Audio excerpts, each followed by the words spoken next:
The first scene of Higurashi 2006 is utterly terrifying. We are given nothing more than a date to set ourselves before we are violently thrown into darkness. The visuals are frantic, they are disorienting, they are remorseful. They perfectly encapsulate a feeling of pure insanity, and thereby effectively convey the main character's state of mind as being such, as well as appropriately set the tone for how ominous and sinister the rest of the series will become. The first scene of Higurashi Go, by contrast, it's just kind of boring, honestly. It's slow, a lot of the cuts feel static, there aren't any interesting or dynamic angles. Like, the scene is still tense, don't get me wrong, and also somewhat manages to convey Keiichi's derangement, but it feels impersonal and even somewhat indifferent to what's going on. Like, what is he even doing here? Is he making mochi? Beating sandbag? Jelly donuts? The 2006 Higurashi series has been described by many in the anime community as being, to gently paraphrase their words, the only not fucking shit horror anime in existence, and manages to hold that status despite certain significant liberties it took when adapting the source material. If I were asked to categorize the original novels within a specific subgenre of the spooky scaries, as someone who has read all 8 of them, I would say that they are psychological thrillers, and that a lot of their horror comes from the character sprite's big hands. I mean, the slowly built tension that is only possible from a first-person non-objective narrative. To successfully even attempt to emulate said feeling in a third-person point-of-view animation will require taking extensive advantage of the medium's own assets, through skillful directing and use of visual language, and I want to talk about how I feel the Deen anime managed to do so effectively when compared to Go. This video will solely be a discussion of directing and the pros and cons of the techniques each series utilizes therein. It will not be a discussion of writing, though I will say that I don't think either series is perfect in that regard, especially in terms of how some of the later arcs of the original portray certain story beats. Now, I want to be clear, I don't think that Higurashi Go is a badly directed show. I think that it's okay, especially in comparison to a lot of modern anime. I'm also not going to claim that the Deen anime was ever the pinnacle of visual fidelity, or that its director Chiaki Kon is some kind of visionary. But I will say that she is in most respects a fairly good director. The lady knows how to make a decent anime, and there is a big difference between an adequately directed show versus a well-directed one, which is something I think is important for people to understand. The first scene from the 2 series I want to focus on in this video is the one where Keiichi meets Tomitake, as it is representative of the point of the story where the tenor of Higurashi's narrative begins to shift from its initial slice of light bent towards something much darker, and therefore the directing of the mood therein is incredibly important to the overarching plot's overall success. I appreciate that both shows decide to keep the scene set at sunset, as it reinforces that it is meant to serve as a kind of end of the dream in terms of the earlier innocent key-like antics. But in that regard, I will also say that I feel the 06 anime manages to do so better, by using warmer colors and hues for its backgrounds, which makes it feel dream-like, setting a bare contrast with the sudden tonal shifts compared to Go's cooler palettes. While in most other respects I feel both seeds begin equally well in terms of visuals, where the differences in directing really start to show are in how each series actually introduces Tomitake. Here's how the 06 anime does so.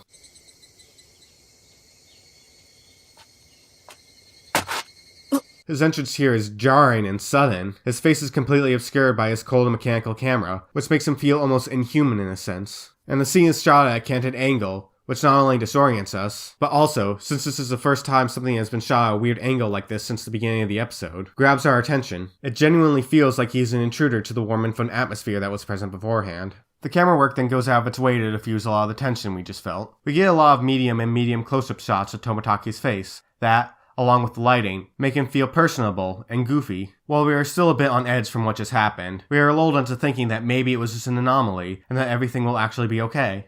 And then this happens. 嫌な事件だったね。腕が一本まだ見つかってないんだろう？何が？ Bam! A suspenseful shot of the sky slowly spinning leads into a sudden whip pan and close-up shot of Keiichi's face, causing us to feel just as shocked as he is after learning about the murder, and dashing any hopes we had left for an upbeat story. It's a 1-2 punch, and it effectively conveys to the viewer that circumstances within the narrative may not be what they initially seem, and we should never let our guard down in willful ignorance. Something further emphasized as Tomitake begins to leave, and we get this shot that feels somehow violent in its composition, as the junkyard that was once bathed in warm colors suddenly looks a lot more sharp and dangerous. Meanwhile, here's the scene in Go.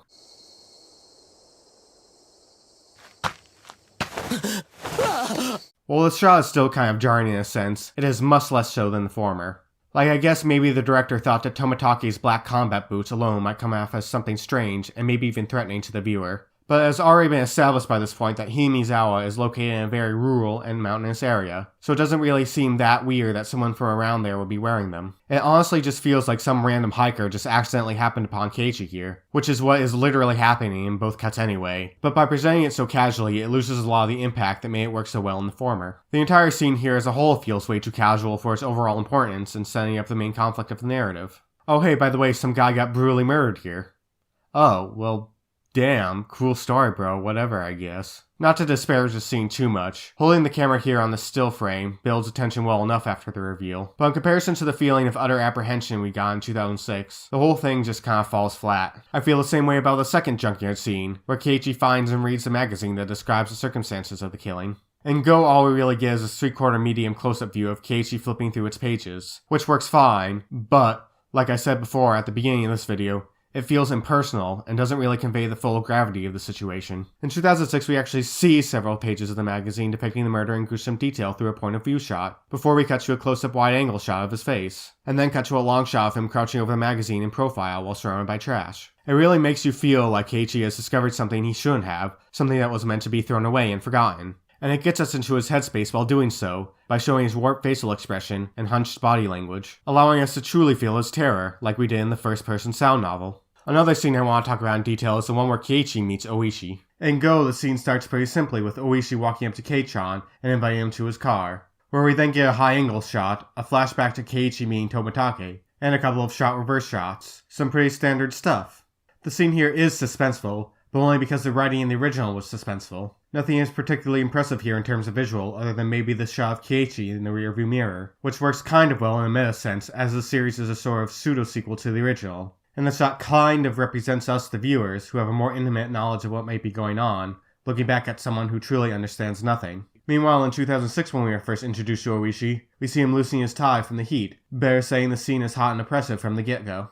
When we enter his car, we get a low-angle shot of his irritated face, implying that he knows something that we, the audience, don't, and that whatever it is very serious. A feeling further emphasized by this extreme close-up shot of Oishi gritting his teeth. Unlike in Go, there isn't a flashback to when Keiichi met Tomitake at the festival, with the scene instead completely relying on Oishi's photographs to exposit on his and Takano's circumstances, which I appreciate, as it keeps us in the scene and prevents the discomfort from abating. The visuals here build upon themselves to the point where the experience becomes almost suffocating, as symbolically indicated by the cigarette smoke choking Keiichi, and they effectively make us as apprehensive as Keiichi is by doing so, before the show drops the big drama bomb of Tomitake's death on us. Not only does the directing here develop a more palpable sense of unease in the viewer, but I also feel it characterizes Oishi better right off the bat. Oishi is a very direct and persistent person. He speaks formally, but does so in a condescending manner, and he isn't afraid to let his distaste for someone be known to them. He takes the Watanagashi murders very personally, due to having lost someone important to him due to them, which sometimes causes him to lose sight of reason and empathy, to the point that he has sent several people to the brink of insanity. In 2006, you can feel this pent-up anger radiating off of him about what has happened to Tomitake and Takano, and his inability to prevent the murders once again throughout every single cut. While in Go, again, he just feels too, and I feel like I'm repeating myself here, casual about the whole thing. Like he's some random run-of-the-mill inspector who just happened to be assigned to the case and nothing else. You could make the argument that because Tomitake wasn't found dead in Go, that maybe he wouldn't be as upset about the circumstances. But he knows the full context of what has taken place better than anyone else here, so his reaction still feels way too reserved given the overall situation. Crojan, why does this even matter? You keep saying that even if Go's directing isn't great, it's still mostly okay, and that the screenwriting still manages to keep the show strong when the visuals are at their worst. This matters because, despite everything, Go is still presented primarily through a visual medium, in a genre that requires subtlety and tact to be effective. And when you inevitably come to a scene that relies completely on visual storytelling, and you are unable to fully utilize the tools required to make it effective, then this happens.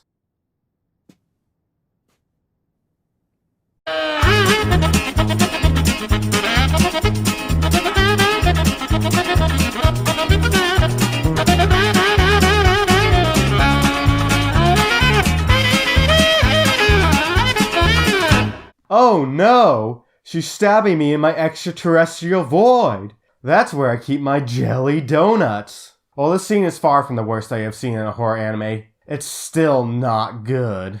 It's too brightly lit, the violence and blood are too exaggerated, the camera work is boring, it's almost comedic in a sense, and I can't really take it seriously because of that. I think a good example of a more weighty and frightening fight that actually manages to achieve the aggression that this scene is trying to is the Rena vs. Rina fight from the 2006 anime. I've seen certain people complain about this fight in this version, because it was a lot more drawn out and cruel in the original novel and manga, but I think the scene is scary here explicitly because the events within it transpire so quickly. It is an intense life or death situation for Rena, and the directing really sells that all reason and rationale have been replaced with only pure survival instinct within her. The scene is primal. It presents us at our most animalistic. It feels almost too real in a sense, and it's great because of it.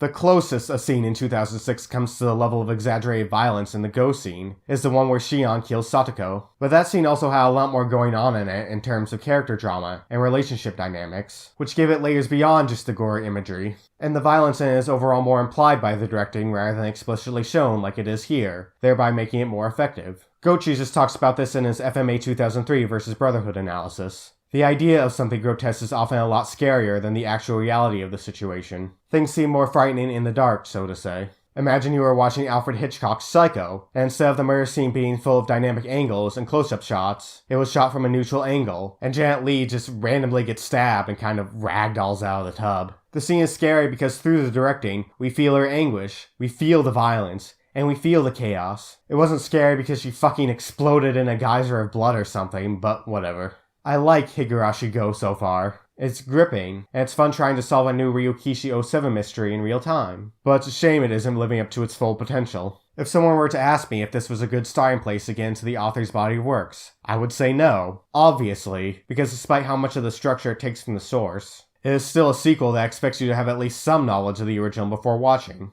no matter how newbie-friendly the staff claims it to be. But even if Go were a straight-up remake of the series from the ground up like everyone thought it was going to be at first, I would still say no. It doesn't deliver on what drew me in the first place all those years ago. Instead, I'd say, watch the first 2 arcs of the 2006 anime, and then, if you're into them, go read the novels from then on, and maybe watch Kai afterwards. Hey, I talked a lot about the importance of visual composition in building an effective narrative in the filmic medium throughout this video. If you want to see some more hopefully good compositions, you should check out my webcomic. In my dreams, I'm on Callisto, over on Webtoon and Tapas. I also hope to release some more videos talking about anime sometime soon in the future, so look forward to that, I guess. See ya later!